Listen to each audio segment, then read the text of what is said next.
Yogaha Karmasu Kaushalam.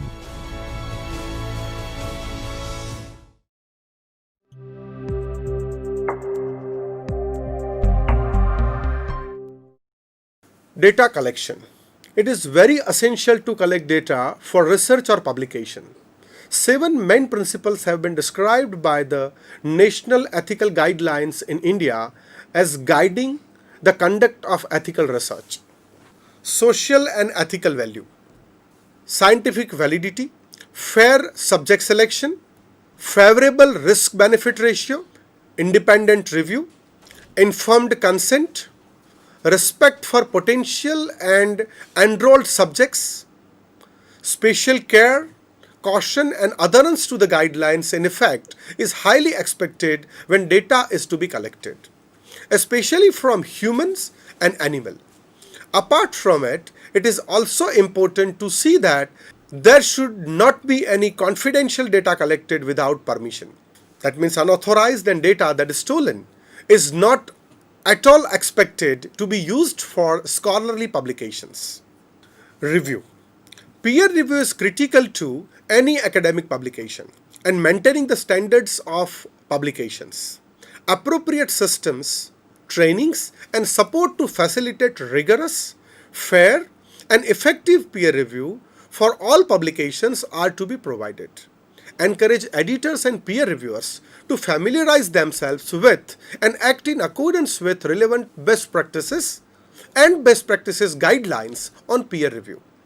Editors and peer reviewers are to be supported in investigating and acting on any suspected cases of manipulated or fraudulent peer review. The confidentiality of the participants in the peer review process is to be protected. There are kind of reviews involved in the publication process like peer review, expert review, technical review, language review, etc. A few very important things are the selection of the reviewers, their training, and blind review system. When you select a reviewer, it is very necessary that the publisher should be very cautious. When you select a reviewer, it is very necessary that the author should be very cautious. The reviewer, in any case, should not be biased. Respecting culture and heritage. The quality writing for academic publication must have the respect for various cultures and heritages. Unless required, it should not write in any way which may harm any of the above. Accuracy and currency. There cannot be any compromise on the accuracy of data, facts, figures, or any such things in academic publication. It is key to data collection. It is key in many ways because people trust it. Data should be current and as far as possible it must be latest. Old data should not be used unless it is specially required. Responsibility and ownership of ideas and expression. It is the sole responsibility of the author of all the content and language used in the academic publication because this academic publication gets published with our name. When our name appears on it, it says that it is written by us. We have presented it in the way we wanted. So the presentation, language written into that, and the content presented there all belongs to us. The publication becomes public with our name. The credit of publication comes with responsibility. The author is the owner of the ideas and expression. It should not be decided what is to be published in any haphazard manner. It is a sole responsibility of the author. So he or she decides what is to be published and what is not to be published. In what manner it to be published. What kind of language, words, phrases, even grammar is to be used to publish it. Acknowledgements. The author should acknowledge not only the sources but also the services, support, permissions, etc. in his or her academic publication. The acknowledgement is very important part of the publication. The author may thank and give proper credit to the persons he or she deems necessary. Ghost writing. Yes, I am talking about ghost and ghost writing. There are many websites and advertisements on the internet where they claim to write for you. Yes, for us, absolutely paid. They are ready to write an article, research paper, book, or thesis on our behalf. They write it on our name, on our behalf, in exchange of money. We don't know who they are. Even if we know who they are, what difference it makes? When somebody else writes for us on our behalf, it is probably known as ghost writing. Unethical practices in creating impact factor. Many unethical activities are carried out in a race of getting easy benefits on publications. There are writers who want to have a very high impact factor for their publications, but that also without really doing hard work for it. Without really getting it, they want to get it. There may be many known or unknown ways of doing it. There may be a group of people who will decide that I will cite your article and you cite my article. There may be ways where they ask or force some other people to write it, maybe their students or people doing under their guidance for whatever unnecessary benefits. So this is how people try to raise their impact factor, but it is highly unethical. There are a lot of initiatives to curb unethical practices and promote ethical publications there. To promote qualitative ethical publications and curb unethical practices, publication houses, editorial boards of the books, editorial boards of the journals, editorial boards of the academic institutions, otherwise also authorities of the academic institutions and universities set various norms and guidelines for academic publications. Let's have a look at few of such policies.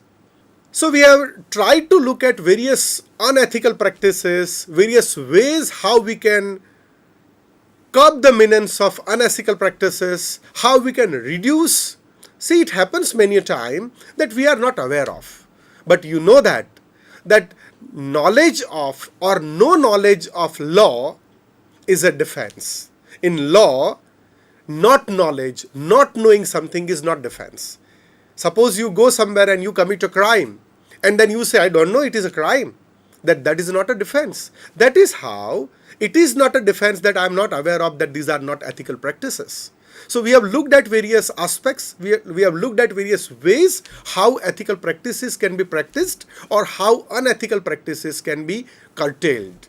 We are going to talk on initiatives to curb unethical practices and promote ethical practices for publications. To promote qualitative ethical publications and curb unethical practices, publication houses, editorial boards of the journals, academic institutions, universities, they all have set different norms and guidelines for academic publications. Let's have a look at few of such policies. Above are some of the samples of ethical norms or guidelines.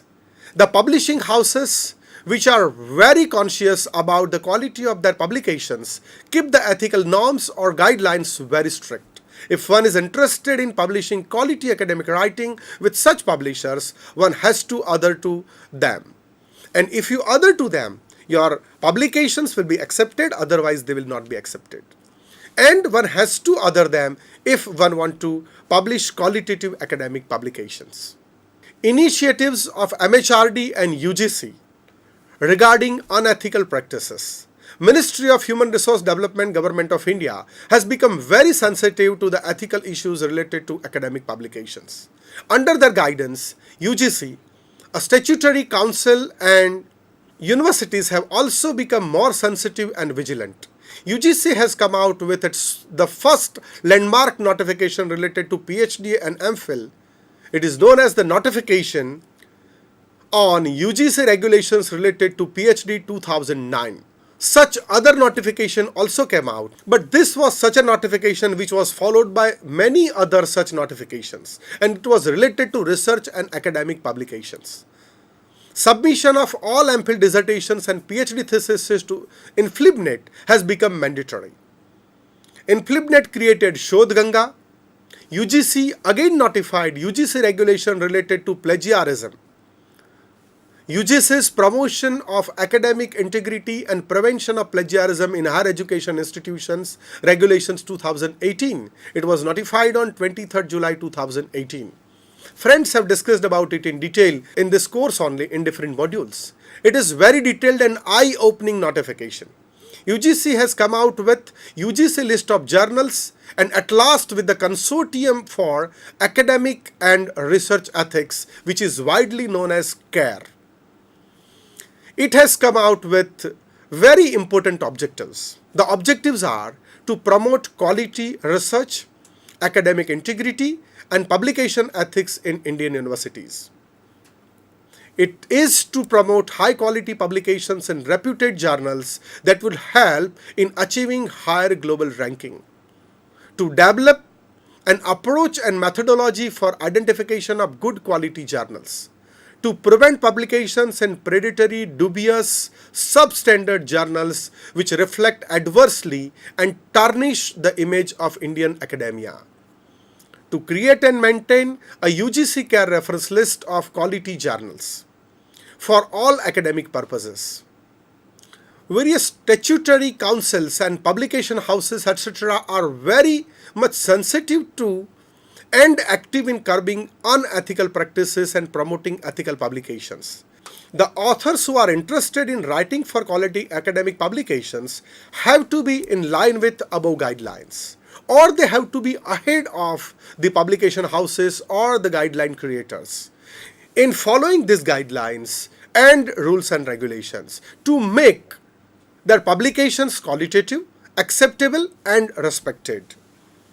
So friends, these are the initiatives taken by government, UGC, universities, and there are many bodies who are taking such initiatives. You know friends, when UGC came out with the first regulation in 2009, it was the idea that they would like to give one regulation which can be followed by almost all the universities of India, and they should understand that this is what is ethical and this is what is not ethical. They made it very clear in the first regulation, and then they come out with various regulations, various notifications, various provisions where we know that Shodh Ganga, wherever all theses and dissertations are online.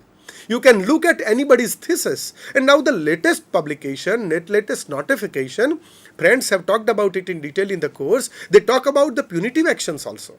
They talk about various things to be followed.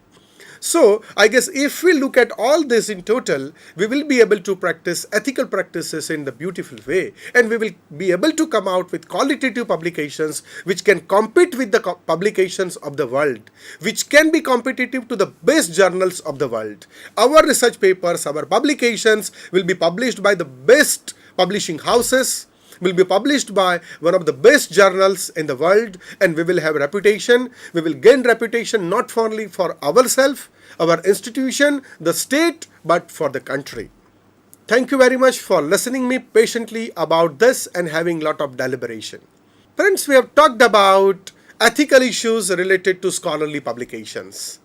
In all what we tried is, I would like to tell you, in the whole module, in all these videos, I aimed at, or I tried to make us ourselves aware of the ethical issues or ethics to be followed while writing for quality academic publications. I opened my module in videos and even in text with learning outcomes. I've talked about what we are supposed to understand or what we are trying to understand, and I hope that we have tried our best and I would have succeeded in communicating what I wanted to communicate. Let us try to check whether we succeeded in them or not. What is academic publication? Yeah, tell me. Try to remember it, what it is. It is any writing or publication created to fulfill the requirement of academia in general. Yes, you are absolutely correct. Why should we follow ethics? Why? Yes, you are absolutely true again. To earn fame and not defame. Now, what is the popular ethical practice? I will not answer this. Go back to the videos try to look at the text and find out which is popular ethical practice. You need to think of them, the popular ethical practices. Yes, you can start with the first one. What is it? Yeah, you are true, but I will not name it. You can look at various other ethical practices as well. You are correct. Yes, and another one. I would like you to remember two more. Try to remember other practices as well. Yes, we have to remember these practices when we will write for academic publications, scholarly academic publications. Yes, that's fine. What are the initiatives of the government and publishing houses? Yes, I'm waiting for your answer. They have come out with various norms, acts, rules, guidelines and suggestions to curb the unethical practices and to promote ethical quality academic publications. And to promote ethical quality academic publications. I'm very happy that we could share several ideas related to ethical practices. We could share several ideas to make our publications qualitative, to make our publications more competitive, to make our publications more qualitative. If you have any doubts, if you have any queries, my email address is given. The discussion forum is available. You can come to me with the queries. I'll try my best to solve the queries. We are already getting many questions and queries about different aspects and we are trying to respond to it. Discussion will make it more healthier. My best wishes to all of you for making all your publications qualitative, all your publications competitive, and all your publications getting published in one of the best journals by best publishing houses in the world. Thank you very much. Once again, best wishes to have lot of discussions on ethical practices with all of you friends. Thank you very much.